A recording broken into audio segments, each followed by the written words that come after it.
Hi friends, welcome back to my channel. ഇനി ഞാൻ വന്നേക്കുന്ന ഒരു സ്പെഷ്യൽ സോയ റൈസ് റെസിപ്പി ആയിട്ടാണ്. ഇതിനകത്ത് ഞാൻ ജസ്റ്റ് ഒരു മസാല മാത്രമേ യൂസ് ചെയ്തിട്ടുള്ളൂ ഈ റൈസ് ഉണ്ടാക്കാനായിട്ട്. നല്ല ടേസ്റ്റി ആയ ഒരു റെസിപ്പിയാണ്. അപ്പോൾ എല്ലാവരും ഇത് ട്രൈ ചെയ്ത് നോക്കണം. ഇനി ഡയറക്റ്റ് വീഡിയോയിലോട്ട് പോവാം.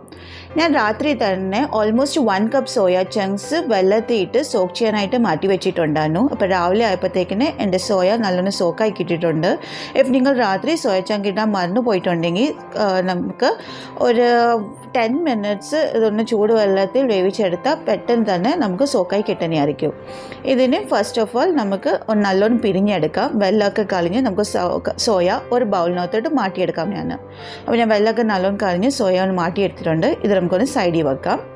അടുത്തതായിട്ട് ഞാൻ എടുത്തേക്കുന്ന 1 കപ്പ് ബിരിയാണി റൈസ്. അപ്പോൾ ഇത് നല്ലോണം വൃത്തിക്ക് കഴുകി നമുക്കിവിടെ വെള്ളത്തിൽ സോക്ക് ചെയ്യാനായിട്ട് ഹാഫ് ആൻ അവറിന് വേണ്ടി വെക്കണം. അപ്പം ഈ റൈസ് ഹാഫ് ആൻ അവറിൽ സോക്കായി വരുമ്പോഴത്തേക്കിന് നമുക്ക് അടുത്തതായിട്ട് മസാല ഇതിൻ്റെ റെഡിയാക്കി എടുക്കാം. അപ്പോൾ ഇതൊന്ന് നമുക്ക് സൈഡിൽ മാറ്റി വെക്കാം. ഇനി നമുക്കൊരു പാൻ എടുത്തിട്ട് പാൻ ഒന്ന് ചൂടായി വരുമ്പോഴത്തേക്കിന് നമുക്ക് ഓൾമോസ്റ്റ് 2 ടേബിൾ സ്പൂൺ ഗീ ഇട്ട് കൊടുക്കാം. ഈ ഗീ ഒന്ന് ചൂടായി വരുമ്പോഴത്തേക്കിന് നമുക്ക് മസാലാസ് ഇടണം. അപ്പം അതിന് വേണ്ടി ഞാനിവിടെ എടുത്തേക്കിന് 3 ഗ്രാമ്പു അതൊന്ന് ഇട്ട് കൊടുക്കാം. അടുത്തതായിട്ട് ഒരു സ്റ്റാർ റൈസ് എടുത്തിട്ടുണ്ട്.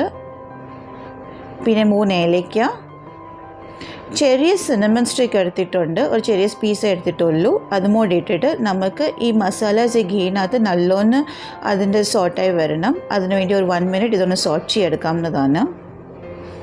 അപ്പോൾ ഇപ്പം എൻ്റെ മസാലാസ് എല്ലാം നല്ലോണം സ്മെൽ വരാൻ തുടങ്ങിയിട്ടുണ്ട്. ഗീനകത്ത് നല്ലോണം അത് മിക്സ് ആയിട്ടുണ്ട്. ഈ സമയത്ത് നമുക്ക് ഒരു ലാർജ് ഉള്ളി ഇട്ട് നമുക്കിതൊന്ന് സോട്ട് ചെയ്തെടുക്കാവുന്നതാണ്. അടുത്തതായിട്ട് ഞാൻ ഇടാൻ പോകുന്ന 1 table spoon ginger garlic paste. ഇത് മൂടിയിട്ട് നമുക്കൊന്ന് സോട്ട് ചെയ്തെടുക്കാം. ഇനി ഞാനിവിടെ ഇടാൻ പോകുന്ന ചിക്കൻ സ്റ്റോക്ക്. അപ്പം നിങ്ങൾക്ക് ഏത് വേണമെങ്കിലും ഇടാം. ചിക്കൻ സ്റ്റോക്കോ വെജ് സ്റ്റോക്കോ ഏതോ നിങ്ങളുടെ കയ്യിൽ അവൈലബിൾ ഉണ്ട് അത് നിങ്ങൾക്ക് ഇടാവുന്നതാണ്. ഇഫ് നിങ്ങളുടെ കയ്യിൽ ഇത് രണ്ടും ഇല്ലെങ്കിൽ നിങ്ങൾക്ക് ഈ സ്കിപ്പും ചെയ്യാവുന്നതാണ്. ജസ്റ്റ് ഓപ്ഷനല്ല. ഇപ്പോൾ ഇവിടെ ഓൾറെഡി ചിക്കൻ സ്റ്റോക്കിനകത്ത് നല്ല ഉപ്പുണ്ട്. അപ്പോൾ അതനുസരിച്ച് മാത്രമേ നിങ്ങൾ ഇനി റൈസിനകത്ത് ഉപ്പിടാവുള്ളൂ. അപ്പോൾ എൻ്റെ ഉള്ളി ഇവിടെ ഓൾമോസ്റ്റ് നല്ലോണം വെന്ത് വന്നിട്ടുണ്ട്. ഗോൾഡൻ ബ്രൗൺ ആയി വന്നിട്ടുണ്ട്. ഈ സമയത്ത് ഞാൻ ഇടാൻ പോകുന്ന സ്പെഷ്യൽ ഒമാനി മസാലയാണ്. അപ്പോൾ ഈ ഒമാനി മസാല എത്ര ക്വാണ്ടിറ്റി എടുക്കണം, ഇതെങ്ങനെയാണ് ഉണ്ടാക്കുന്നത്, ഇതിൻ്റെ ഒരു ലിങ്ക് ഞാൻ ഡിസ്ക്രിപ്ഷനിൽ തരുന്നതായിരിക്കും. ഓൾറെഡി ഞാൻ ഇതിൻ്റെ ഒരു വീഡിയോ ചെയ്തിട്ടുണ്ട്. അപ്പോൾ അതിൻ്റെ ലിങ്ക് ഞാൻ ഡിസ്ക്രിപ്ഷൻ തന്നെയായിട്ടും നിങ്ങൾക്ക് അവിടെ പോയി ഇതിൻ്റെ എങ്ങനെയാണ് ഉണ്ടാക്കുന്നതെന്ന്, ഈ മസാല എങ്ങനെയാണ് ഉണ്ടാക്കുന്നത്, റെഡിയാക്കി എടുക്കുന്നത് അത് നിങ്ങൾക്ക് കാണാവുന്നതാണ്. അപ്പോൾ ഇത് ഓൾമോസ്റ്റ് ഞാൻ 1 ടേബിൾ സ്പൂൺ ഇവിടെ ഇട്ടിട്ടുണ്ട്. ഇതൊന്ന് നല്ലോണം നമുക്ക് കുക്ക് ചെയ്തെടുക്കണം. ഈ മസാലയുടെ റോ ടേസ്റ്റൊക്കെ മാറുന്ന വരെ നമുക്കിതൊന്ന് സോട്ട് ചെയ്തെടുക്കാം. ഓൾമോസ്റ്റ് 1 മിനിറ്റ് സോട്ട് ചെയ്താൽ മാത്രം മതി. ഈ മസാലയും കൊണ്ട് നമുക്ക് കുറേ ബിരിയാണീസൊക്കെ ഉണ്ടാക്കാം. ചിക്കൻ, മട്ടൺ, മന്തീസൊക്കെ ഉണ്ടാക്കി എടുക്കാവുന്നതാണ്. അടുത്തതായിട്ട് ഞാനിവിടെ ഇടാൻ പോകുന്ന ഒരു ടൊമാറ്റോയാണ്. നമ്മൾ ചെറുതായിട്ട് ഇത് അരിഞ്ഞെടുക്കണം. അപ്പോൾ നല്ലോണം സ്മാഷായി കിട്ടണം. കുക്കായി സ്മാഷായി ഈ ടൊമാറ്റോ കിട്ടണം. അതുവരെ നമുക്കിതൊന്ന് കുക്ക് ചെയ്തെടുക്കാം. അപ്പോൾ ഇവിടെ കാണാം എൻ്റെ ടൊമാറ്റോ നല്ലോണം കുക്കായി വന്നിട്ടുണ്ട്. ഈ സമയത്ത് നമുക്ക് മാറ്റി വെച്ചിട്ട് സോയ ചങ്ക് മൂടിയിട്ട് നല്ലോണം ഒന്ന് മസാലയ്ക്കകത്ത് മിക്സാക്കി എടുക്കാം. ഈ ഒരു മസാല മാത്രം മതി, നമ്മുടെ ഈ റൈസ് റെഡിയായി കിട്ടും. ഇതിനകത്ത് സ്പൈസ് എല്ലാം ഉണ്ട്. അപ്പം ഞാനിവിടെ മസാല നല്ലോണം സോയായിട്ട് കോട്ട് ചെയ്തെടുത്തിട്ടുണ്ട്. അടുത്തതായിട്ട് നമ്മൾ സോക്ക് ചെയ്ത് വെച്ചേക്കുന്ന റൈസ് മൂടിയിട്ട് നമുക്ക് ജസ്റ്റ് ഒന്ന് ഫ്രൈ ചെയ്തെടുക്കാവുന്നതാണ്. ജസ്റ്റ് 1 മിനിറ്റ് ഇതൊന്ന് ഹൈ ഫ്ലെയിമിൽ ഫ്രൈ ചെയ്തെടുക്കണം.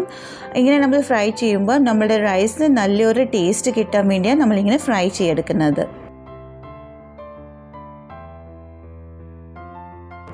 അപ്പോൾ ഓൾമോസ്റ്റ് 1 മിനിറ്റ് ഞാനിവിടെ ഇതൊന്ന് ഫ്രൈ ചെയ്തെടുത്തിട്ടുണ്ട്. അടുത്തതായിട്ട് ഞാനിവിടെ ഇടാൻ പോകുന്ന 3 കപ്പ് വെള്ളമാണ്. ഓൾമോസ്റ്റ് 1 കപ്പ് റൈസ് എടുത്തായിരുന്നു. അതുകൊണ്ട് 3 കപ്പ് വാട്ടർ ഞാനിവിടെ യൂസ് ചെയ്യുന്നത്. ഇത് വെള്ളം കൂടിയിട്ട് നമുക്ക് നല്ലോണം ഒന്ന് മിക്സാക്കി എടുക്കാം. മസാലയും സോയയും എല്ലാം നല്ലോണം ഒന്ന് മിക്സാക്കി എടുക്കാവുന്നതാണ്.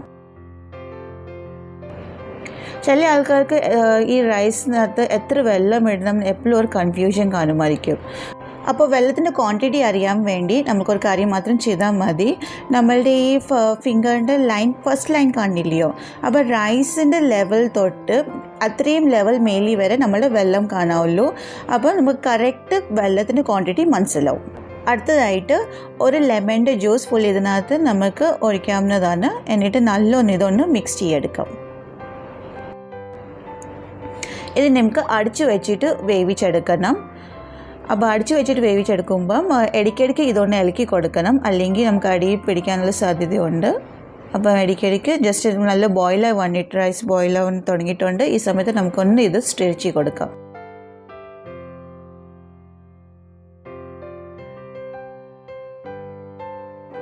ഇതിനും പിന്നെ നമുക്കൊന്ന് അടിച്ച് വെച്ച് ഓൾമോസ്റ്റ് ഒരു 15 മിനിറ്റ്സ് ഇതൊന്ന് കുക്ക് ചെയ്തെടുക്കാവുന്നതാണ്. അപ്പോഴത്തേക്കിന് വെള്ളമെല്ലാം പറ്റി നമുക്ക് നല്ലോണം റൈസ് കുക്കായി വരുന്നതായിരിക്കും. അപ്പോൾ ഓൾമോസ്റ്റ് 15 മിനിറ്റ്സ് കഴിഞ്ഞിട്ടുണ്ട്. നമുക്കൊന്ന് തുറന്ന് നോക്കാം. എൻ്റെ റൈസ് ഇവിടെ റെഡി ആയിട്ടുണ്ട്. ഇനി അടുത്തതായിട്ട് ഒരു മെയിൻ സ്റ്റെപ്പ്, നമുക്ക് ഈ റൈസിനൊരു സ്മോക്കി ഫ്ലേവർ കൊടുക്കണം. അപ്പം നല്ല ടേസ്റ്റ് ആയിരിക്കും ഈ റൈസിന് കിട്ടുന്നത്.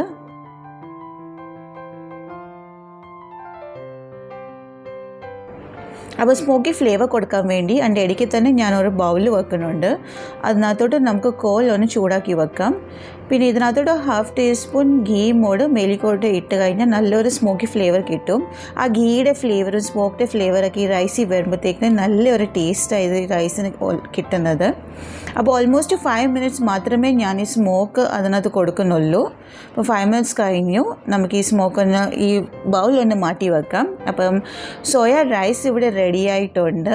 എല്ലാവരും ഇത് ട്രൈ ചെയ്ത് നോക്കുക. നല്ല ടേസ്റ്റിയായ ഒരു റെസിപ്പിയാണ്. എങ്ങനെയുണ്ടായിരുന്നു എൻ്റെ കമൻറ്റ് സെക്ഷനിൽ ഷുവറായിട്ടായിരിക്കണം. പിന്നെ ആദ്യമായിട്ട് എൻ്റെ വീഡിയോ കാണുവാണെങ്കിൽ എൻ്റെ ചാനൽ ഒന്ന് സബ്സ്ക്രൈബ് ചെയ്യാൻ മറക്കല്ലേ. തൊട്ടടുത്തുള്ള ബെല്ലൈക്കനും എനേബിൾ ചെയ്യണം, എന്നാലേ എൻ്റെ നോട്ടിഫിക്കേഷൻസൊക്കെ വരത്തുള്ളൂ. അപ്പോൾ അടുത്ത വീഡിയോയിൽ കാണാം. Thank you for watching.